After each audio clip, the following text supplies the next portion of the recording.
This just popped up today, so I threw it in there. North Dakota is booming. They've got the best economy in the country, 3% unemployment.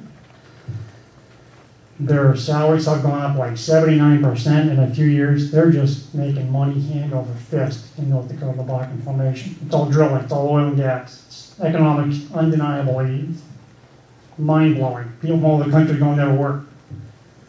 I know a guy from Malvern. I heard a guy from Malvern just came back and he was making $10,000 a month driving a truck. It's a lot of money in this, a lot of work. One of the county commissioners a few years ago, they sat around, they made a plan how they could make this work, and then so everybody would be happy. And now he doesn't believe he can find any person that believes they did that or can do that. It's not everything they thought. They didn't think it through enough, or they're surprised. Absolutely destroying our infrastructure. And he's the county commissioner. And one of the citizens made that comment on the bottom that there was 3 rapes every last summer, and it's a town that's never even had an assault. So a lot of people, bring a lot of people together, you get good and bad with that. That's just common sense. People that come in and do this are in the industry or from all over the place. You need experts that know what they're doing, and we don't have that. We don't do this for a living, so they bring people in that do know how to do it. And they bring roughnecks and all the other jobs they need, and geologists, and well, that's a mixture of different people. They're not from here, they don't live here. They live in man camps or they live in hotels or whatever. And these guys work hard and they have free time at night, and you know, it changes your social fabric. I don't know say that, but it's going to have a lot of people in your ear with a lot of money and some time in their hands.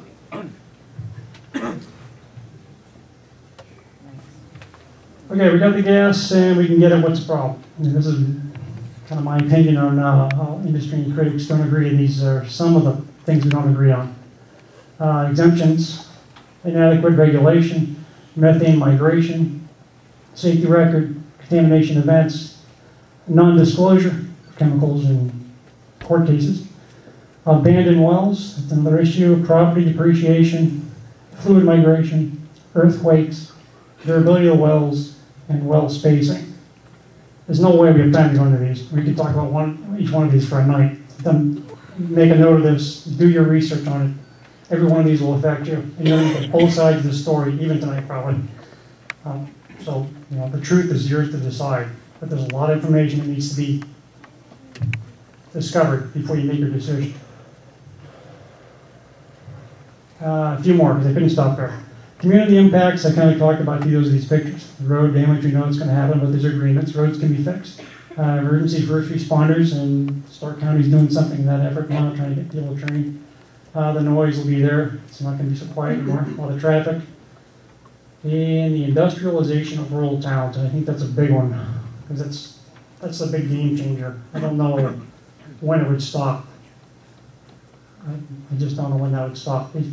I didn't want to live in a truck stop. That's why I lived out in the country. I lived out of town in the woods, and it's kind of nice, but I never had that choice for long. So your way of life is going to change if that's how you like to live.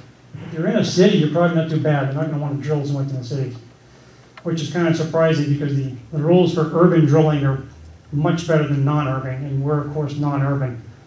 The setbacks are further. There's all kinds of rules, and they separated non-urban and urban. Well, most of the gas is in the urban, so that was no mistake. Just another indication of the regulations. It's a little biased, I think. Lack of industry accountability. I guess I would say that's because no matter what happens, they deny. Even when the Department of Environmental Protection or the EPA says, we got a problem here. No, we don't. And it's always denied. The burden's on you, the victim, to prove it, to prove that they were the source, that they were the cause. And that's going to be really difficult. The Pennsylvania, Wyoming had water problems a few years ago. There's some drilling out there. The town of 196 people. There's no other industry around there. A little bit of farming. People complained about the bad water. It turned black. They were sick, strange sicknesses. And the drillers denied it. The US EPA came in. They did a 2-year study. They drilled some sample wells. They found chemicals in the drinking water that could only have come from fracking. But that's being denied, that that was a bad finding and that the wells were drilled in the wrong place. And typical fashion, you'll probably hear more about this tonight. Do the research on it, read your reports, Pavilion, Wyoming, the water contamination, Pavilion, Wyoming. I guess my point there is that the US EPA does a 2-year study on a town of 196 people and can't prove that they contaminated it. Good luck. So when you sign your lease and you think you've got a protective clause in there, remember that in the back of your mind. Geez, if the US EPA couldn't beat these guys, what chance do you really have? It's just something to consider. That's what you're dealing with.